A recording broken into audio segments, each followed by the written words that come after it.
I am now entering into week 3 of the lowFODMAP diet and week 2 of taking cromolyn sodium, and I thought that I would give kind of a little update as to what I'm noticing as far as if it's working or what has been better, what has been worse, and just kind of document as I go these next few weeks and see where I end up when it's done. I am supposed to um, follow this diet for 6 weeks total. So I am about, I would say, probably almost halfway there. And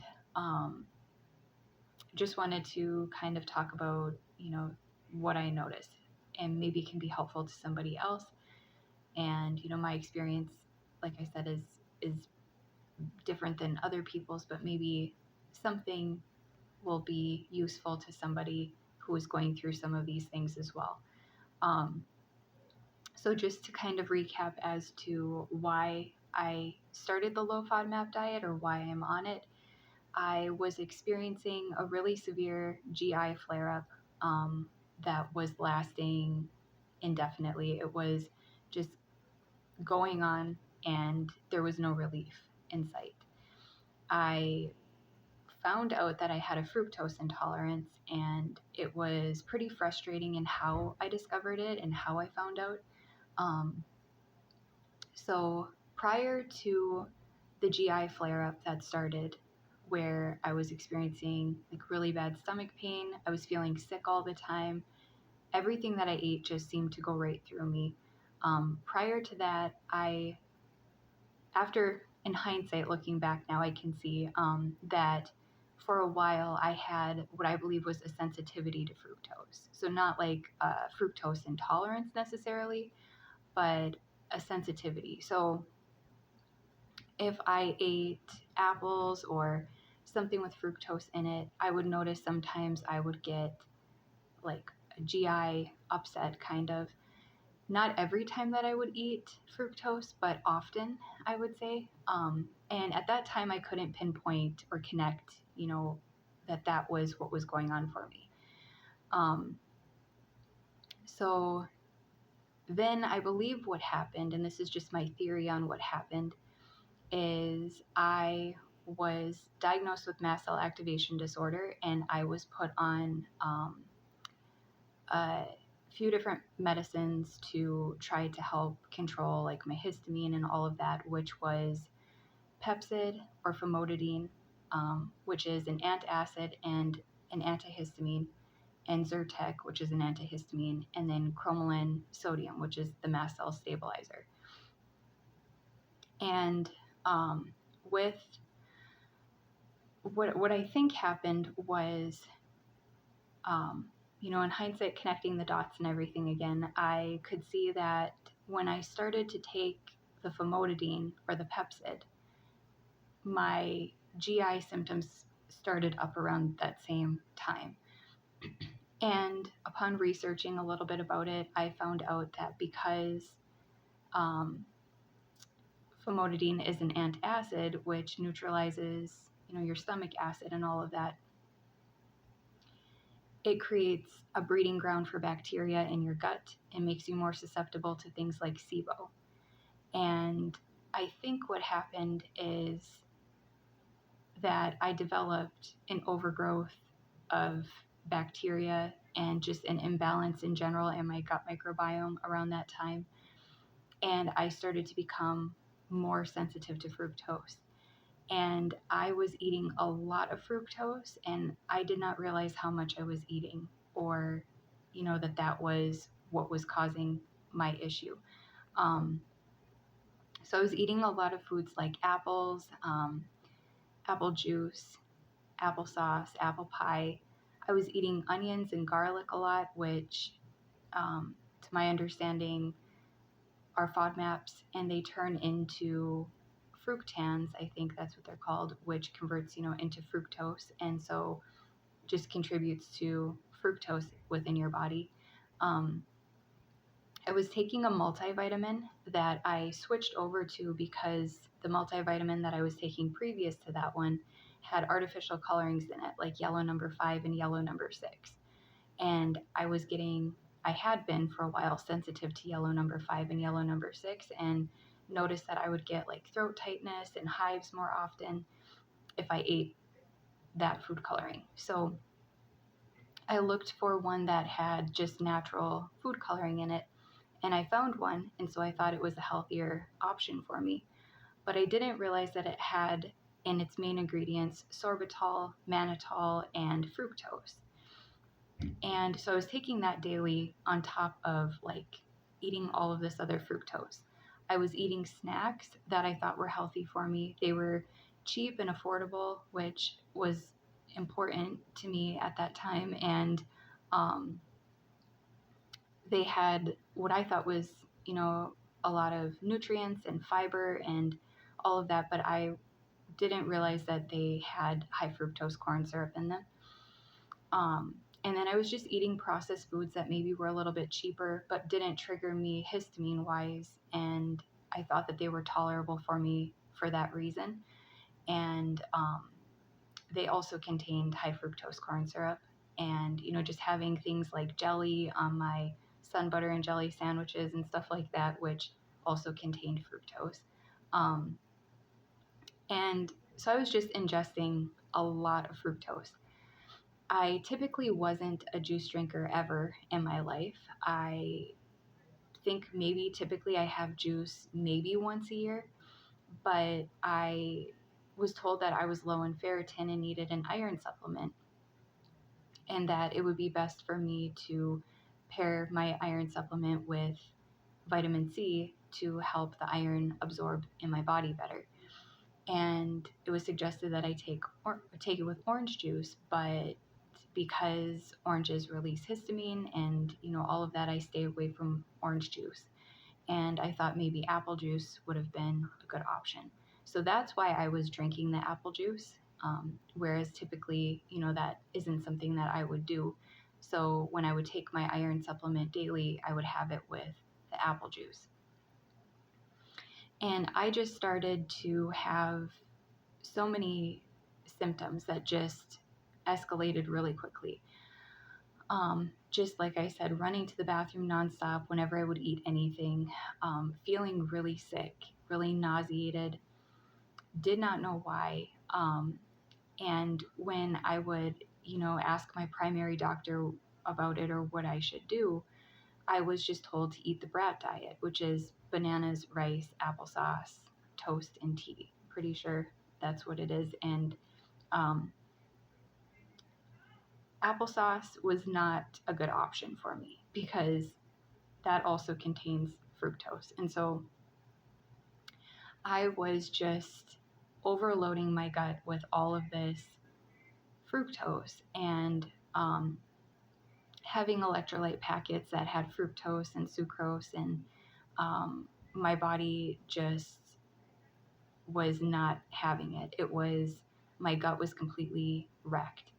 Um, and so I just felt frustrated because it felt like there was nothing that they could really do to figure out what was going on or what was wrong. And I was just left kind of stuck with whatever was happening to me. And I had to research it and try to figure it out myself. And that's when I came across fructose intolerance, and every single symptom was exactly what I was experiencing.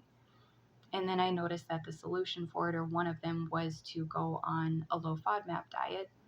And right as I was discovering that, my gastroenterologist, I had mentioned to them that I suspected that I had a fructose intolerance. And their suggestion for it was to try the low FODMAP diet.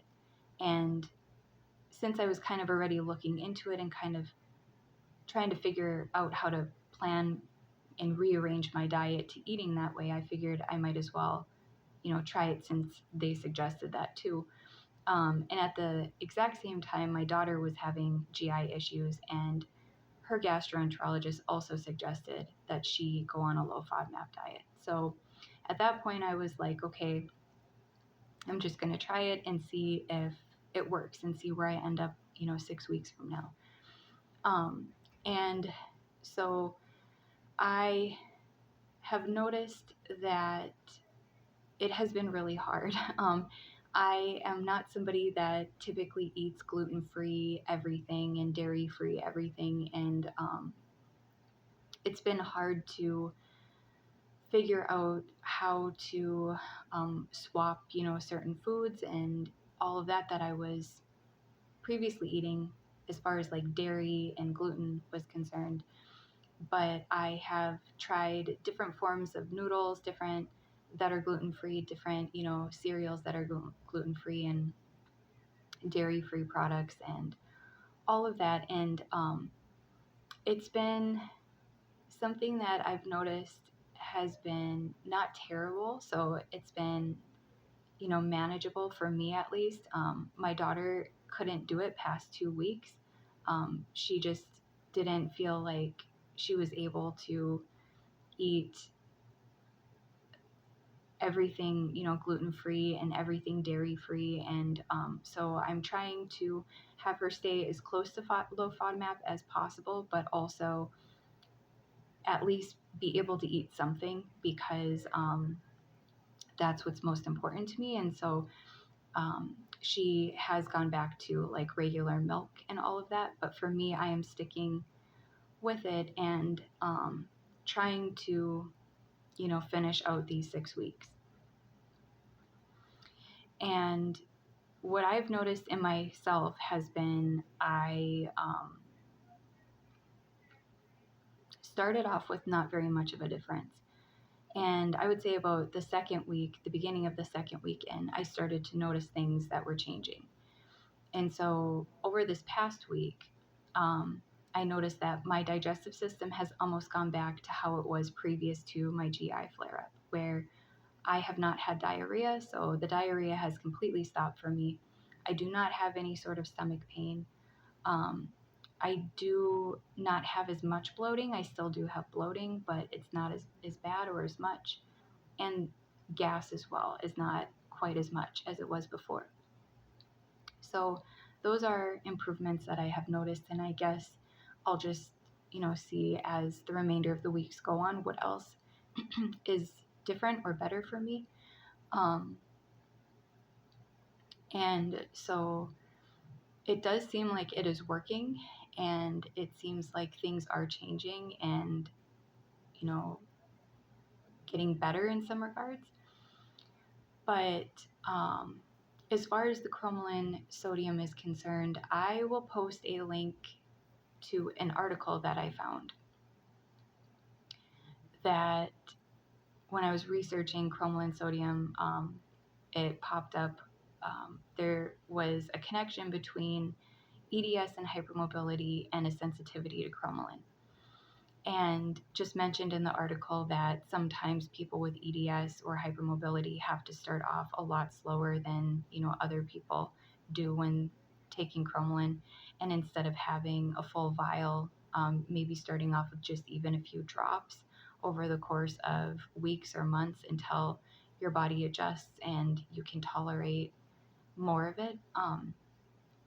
And so what I have noticed personally for me, I am about tomorrow will be 4 days into taking it twice a day. And so I took it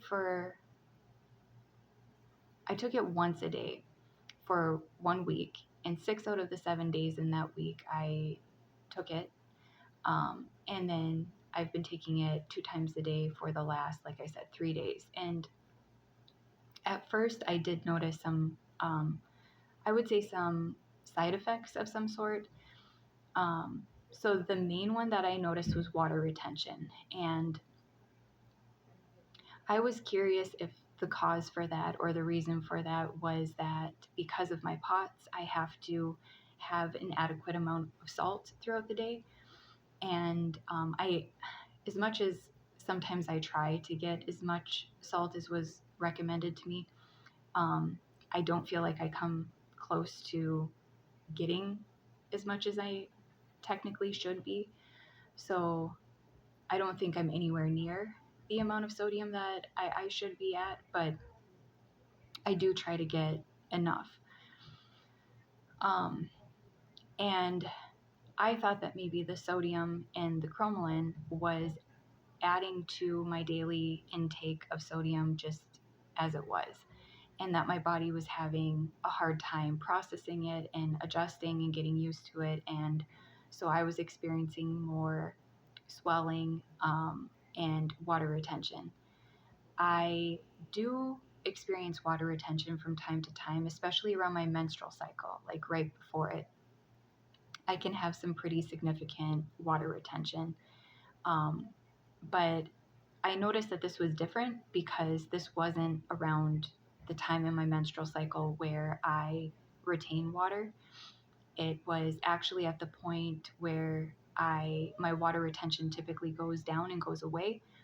And sometimes I do experience water retention at other times that isn't related to my menstrual cycle, and it's just, random or whatever. But typically it's short-lived and it kind of goes away quickly. But with this, I noticed that since I was taking the cromolyn, it was a pattern of being daily as I was taking it. Um, some of the days were worse than others, and I don't know if maybe I was having more salt on those days as well. But I just experienced like a lot of indentation from like my glasses. I had pretty significant severe indentations from where my nose pads were resting by my nose on my glasses, and really just deep indentations. In the morning when I would wake up, my face was more swollen than typical. I think a lot of people wake up with a little bit of a puffy face, but for me, it was more than usual, and it was, really just if I slept like on my pillow, you could see like the lines all indented in my face. Um, I had, if I was resting my arm on something, it didn't even have to be resting heavy on anything or for a long time, and there would be pretty significant indentations. I had still experienced hives and still experienced like tongue swelling on the inside of my cheeks. And it wasn't severe, but it was more than it typically was for me. And so it was kind of concerning, and just was worried that it was going to progress into something more. But I am glad to say that it didn't. And so I thought maybe increasing the dose twice was going to make it worse, but it didn't. And so I haven't noticed any increase in the water retention upon increasing the dose. It was for the first week, it was pretty like noticeable, but it's starting to kind of, I think, even out a little bit now. I hope at least. And so that is getting a little bit better. I noticed that I had a headache that first week that I took it, especially. Quite a few of the nights that I took it, I had a headache. And I had messaged my allergist and asked if maybe what I was experiencing was related to sodium and my body not processing it very well. And I thought that maybe she would suggest cutting back on the vial, like maybe doing half of it instead of the full one. But she actually told me to double the dose and to take it in the morning instead of at night. And she told me that no, it wasn't related to sodium, and that the water retention is actually a symptom of mast cell activation disorder, and that is what she believed was causing it. I sent her the link that I found to the correlation between EDS and hypermobility and a sensitivity to cromolyn, and just told her that I feel like, if it's not related to sodium and it is mast cell, that my body is just kind of trying to adjust to it all. And so I didn't want to just jump right into 2 doses. And I wanted to kind of stick with the plan that she originally had of taking it once a week and just kind of gradually increasing it as I go until I reach the full amount that I'm supposed to take. And she agreed that that was a good option, and to just increase, as I feel comfortable. And so that's what I am planning on sticking to. Um, but overall, this past couple of weeks, really, but this past week was really rough. I felt often like I was experiencing waves of sickness. So I felt like I would be doing somewhat okay, and then I would get this wave of like nausea and this feeling of like I was coming down with the flu. And the flu is going around right now. So I would always think, well, this is it, and I must have gotten the flu or something. But I didn't, and it was just that I was just feeling that way. I would feel really feverish, like I was getting a fever. I was feeling like kind of achy, like you feel when you get the flu, except it was in my head. Um, and I would check my temperature, and it would be normal at 97.6, which is my normal temperature. So I didn't have a fever. It was just, it was just these waves that would kind of come and go. And along with them was severe fatigue, to the point where I wouldn't be able to move or really do anything for a while, and just had to kind of wait for that, and just kind of wait for that wave to kind of pass until I could try to, function somewhat. And so it was really rough this past week. I feel like I'm a little bit better today and yesterday than I had been previously in the week. And I don't know if what that whole experience was with these waves of like nausea and sickness and all of that,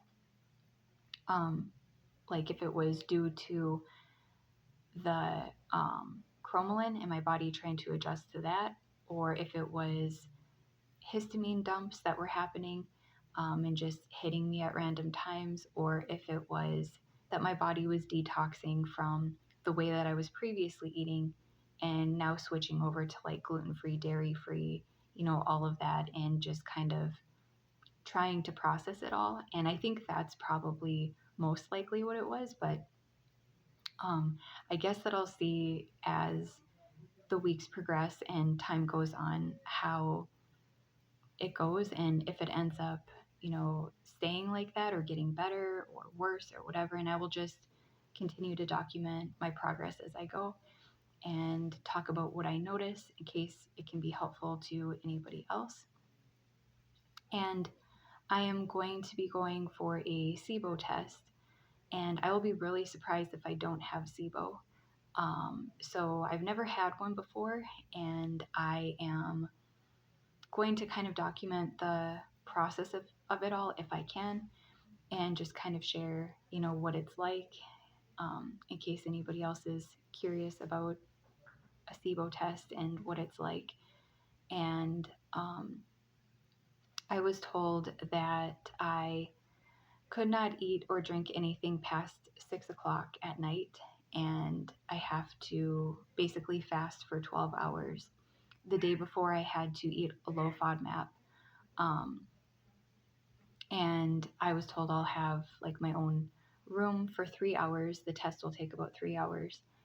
And then I don't know, have some kind of a sugary drink, I think, which makes me a little bit nervous. I heard it's kind of almost like a laxative. So I hope, as well as I have a room, I hope I also have a bathroom, because the way that this fructose intolerance went, I am a little bit nervous that it's going to mess up like my progress that I've made so far with the low FODMAP, just having the sugary drink and all of that.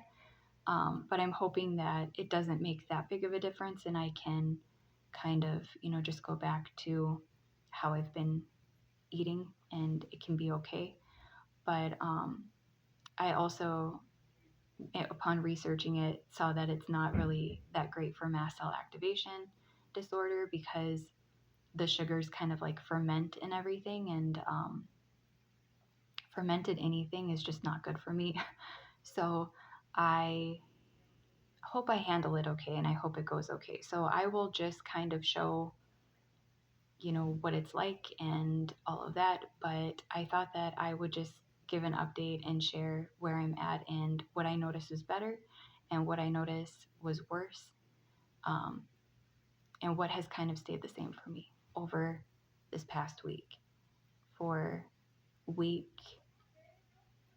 going into week 3 of low FODMAP and week 2 of cromolyn.